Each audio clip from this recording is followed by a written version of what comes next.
तो एक दिन उनकी बहू को पता चल गया कि बात क्या है, पिताजी का चेहरा उतरा सा लगता है, कुछ बीमारी सी लगती है, बताते कुछ नहीं।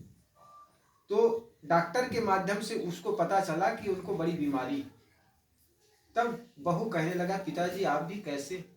अरे हमारे पास जो जेवरात है वो आप ही के दिया हुआ है, भले हमारी सारी संपत्ति बिक जाए, जेवरात बिक जाए, लेकिन हम आपका इलाज कराएंगे और अपनी सारी संपत्ति मतलब जेवरात बेच करके उस ससुर का इलाज कराए। लेकिन शरीर तो सबका छूटने ही वाला है। एक दिन क्या हुआ, शरीर छूट गया, पूरा हो गया। शरीर पूरा हो गया तो लोगों ने उनको कहने लगे कि ये कैसी नादान बहू है, अपनी पति और उनके ससुर तो वैसे मर गया। तो वो कहने लगी, हमारे ससुर भले मर गए हो, लेकिन हमें बड़ी संतुष्ट हुआ, हमने उनकी सेवा की। और बड़ा कहा जाता है कुछ दिन बाद, हाँ ये लड़का ऐसे चिल्लाएगा। और कुछ दिन बाद वो लड़का था ना, उनकी बड़ी नौकरी लग गई, डॉक्टरी की सरकारी नौकरी। और सरकारी नौकरी लग गई तो एक बड़ा मकान बनाए, और मकान बनाए उनकी बहू ने अपने ससुर का बड़ा तस्वीर लगाया दरवाजा के सामने। लोग पूछते इनके फोटो है, तो वो कहते थे हमारी ये कुल देवता की फोटो है। पिता हमको ऐसे आशीर्वाद दे गए मरते मरते, और उसी के बदौलत में हमारे पति का सरकारी नौकरी लग गई, बड़े मकान बना लिए। तो कई बार किसी के चरण पड़ने पर, किसी के आशीर्वाद से घर के संपत्ति बढ़ जाते हैं। इसलिए बड़े बुजुर्गों का पैर छूने की बात इसलिए कहा जाता है ताकि बड़े का आशीर्वाद लो। इसलिए वह घर बड़े सौभाग्यशाली है जिस घर में बड़े बुजुर्ग रहते हैं, उनका आशीर्वाद होता है, उनके कम से कम खांसने आवाज से घर में एक रक्षा होती। इसलिए जो अनुभवी है, जिनके पास अनुभव है, उनका आदर होना चाहिए। जामवंत हनुमान जी के लिए रामायण में कथा कही जाती है ना, सारे बंदर सारे सैनिक भूल गए थे हम कितना सागर लांघ सकते हैं, हनुमान भी अपनी शक्ति को भूल गए थे। उतने में कहा जाता है जामवंत आकर के कहने लगे कि तुम कैसे चुप बैठे हो, तुम कस चुप साध रहे बनवाला। उन्होंने कहा तुम किस प्रकार के चुप बैठे हुए, तुम तो इस सागर को लांघ सकते हो। ऐसा ही घर में कोई बुजुर्ग जामवंत है तो उनकी इज्जत हो, और निश्चित आपत्ति काल में वही काम आते हैं। आपत्ति काल में कैसे काम आते हैं, एक बार एक कहा जाता है एक लड़का की शादी हुई। शादी के पूर्व जिस लड़का का, बोलिए सदगुरुदेव की, लड़के की शादी जिस घर में हुई थी ना, वो लड़के वालों ने शर्त रख दिया कि हमारे घर में कोई बारात आएगा उसमें कोई बूढ़ा नहीं आएगा। लोगों ने सोचा कि बूढ़ा ना आए, कोई बूढ़ा आखिर करेगा क्या, यहाँ बैठे आकर बैठे रहेंगे, उससे अच्छा घर में ही बैठे रहेंगे। लोग राजी हो गए, चलो कोई बात नहीं, हम बारात में बूढ़ा नहीं लाएंगे। लेकिन घर में जाकर बताया तो उनका जो नाना था ना, उन्होंने कहा ना ना हम तो जाएंगे। अरे पोता की शादी हो रही, हम ना जाएं, कैसे हो सकता, जाएंगे। तो उन्होंने युक्ति सोचे लोगों को, दादा नाना को ले ही जाना है तो ड्रम में रख के ले जाओ। तो ड्रम में रख दिया, ऊपर से ढक दिया। अब चले बारात, वहां जाकर पता चला कि हम तो बारात में आ गए हैं, तो फेरा तब लगवाएंगे जब ये नदी का पानी में दूध बहा दे। नदी में पानी बह रहे थे, और नदी के पानी के जगह दूध बहा दे तो हम अपनी लड़की का फेरा इस दुल्हा राजा से कर देंगे। लोगों ने कहा एकदम असंभव काम, अब तो ये हो ही नहीं सकता शादी। लौटने लग गए। लोगों ने सोचा अब लौट ही रहे, नाना जी को ड्रम में भर दिया, निकाल ही ले, क्या फर्क पड़ता है, अब तो लौट ही रहे। तो नाना को निकालेंगे, नाना ये शादी नहीं होगी। कहे बेटा क्या बात है, आखिर बताओ तो सही। कहा नाना हो ही नहीं सकता। अरे बताओ तो सही क्या बात है। नाना ये कह रहे हैं कि ये जो नदी से भरा हुआ, ये नदी पानी से भरा हुआ नदी बह रही है ना, इसमें ये दुल्हा दुल्हन के पिता कह रहे हैं कि दूध की नदी बहा दो तो हम इस लड़के से शादी कर लेंगे। तो दूध की नदी कौन बहा सकता है। तो उनके नाना बड़ा समझदार था, अनुभवी था। उन्होंने कहा अगर ये पानी की नदी बह रही है, उसको सुखा दे तो हम दूध की नदी बहा देंगे।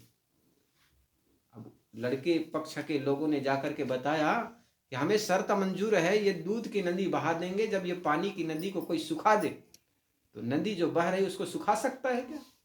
तब वो दूल्ही पक्ष के लोगों ने कहा, देखो पता लगा इसमें कोई डोगरा आया होगा, कोई बूढ़ा आया होगा, और इतनी अच्छी समस्याओं का समाधान कोई बूढ़ा व्यक्ति ही कर सकता है। बूढ़ा को पता लगा, बूढ़ा आए तो उनका सम्मान हुआ, इज्जत हुई। कहने का मतलब बड़ी सी बड़ी समस्या हो, अनुभवी घर में कोई है ना, तो उनके सामने समाधान मिल जाता है, समाधान वे कर देते हैं। इसलिए घर में रहे बड़े बुजुर्गों का आदर हो, सम्मान हो, और वही तो भगवान है, भगवती है हमारे लिए। किसी मंदिर में नहीं जाते, किसी तीर्थाटन में नहीं जाते, वो सारे तीर्थाटन और सारे मंदिर आपके घर है। इसलिए उनकी सेवा करें, इज्जत करें। बुढ़ापा सबको आती है, भजन कर मस्त जवानी में बुढ़ापा किसने देखा है कहते हैं, लेकिन बुढ़ापा सबकी आती है। वही हम अपने बच्चे से ये चाहते हैं कि हमारी सेवा हो, हमारा आदर हो, तो हम भी अपनी माँ के साथ, पिता के साथ जब बात करें ना, तो उनकी बातों को ध्यान से सुने, तो आप भी बूढ़े हो जाएंगे, तो आपके बच्चे भी आपकी बातों को ध्यान से सुनेंगे। अन्यथा आज माँ के, पिता की बातों को अवहेलना कर देंगे ना, कल आपके बच्चे देख रहे हैं, वो भी आप बात करेंगे कि बेटा, वो भी मटका के उधर चला जाएगा। इसलिए बच्चों के सामने सुंदर आदर्श प्रस्तुत करोगे तो आपके बच्चे भी आदर्शवान होगा। और ये दुनिया तो अदलू बदलू की जगह है, जो हम देते हैं वही हमें लौट करके मिलता है, वही तुमको मिल रहा है, जो कि पहले से दिए हो उसी का फल सामने है, शुभ अशुभ जो कुछ किए हो। जीवन में जितने दुख दिखते हैं निज दोषों के कारण हैं, जिनमें इतना ज्ञान नहीं वे दोष मिटाना क्या जाने। कर ले कमाई ऐसी जो साथ जा सके, अवसर पड़े जो राह पर, अवसर पड़े तो राह पर काम आ सके। कर ले कमाई ऐसी जो साथ जा सके।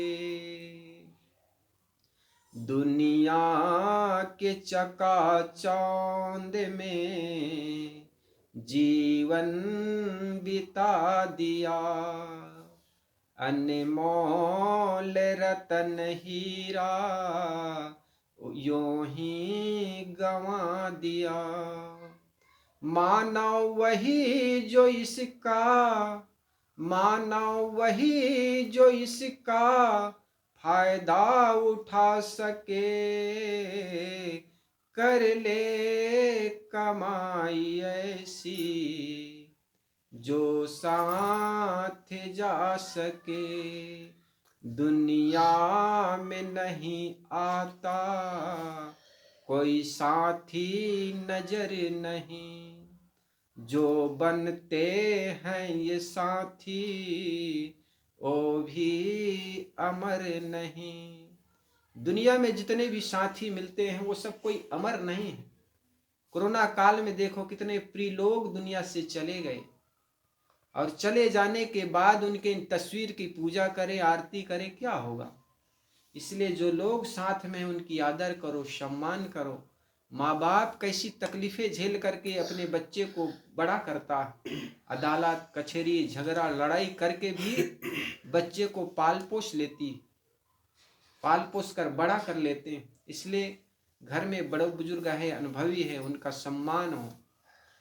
जो साथी है किसी का अमर नहीं है, इसलिए अपना सुंदर जीवन सुंदर बनाओ। दुनिया में नहीं आते कोई साथी नजर नहीं, जो बनते हैं ये साथी वो भी अमर नहीं। गुरु को बना ले साथी जो साथ दे सके। कर ले कमाई ऐसी जो साथ दे सके। अवसर पड़े तो राह में काम आ सके, कर ले कमाई ऐसी जो साथ जा सके। पापों से सदा मन को भरते चले गए, बदियों का बोझ सिर पर बढ़ाते चले गए। लेकिन कभी धर्म को अपना ना सके,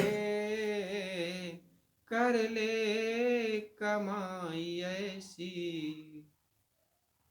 जो साथ जा सके, कर ले कमाई ऐसी जो साथ जा सके। बोलिए सद्गुरुदेव की जय। तो मनुष्य का सच्चा साथी उनका अपना धर्म होता है, इसलिए धर्म को कभी छोड़ना मत। धन आता है जाता है, लोग आएंगे जाएंगे, लेकिन अपने धर्म को मत छोड़ना। और निश्चित जो व्यक्ति धर्म को नहीं छोड़ता उस व्यक्ति का जीवन धन्य हो जाता है। ठीक है।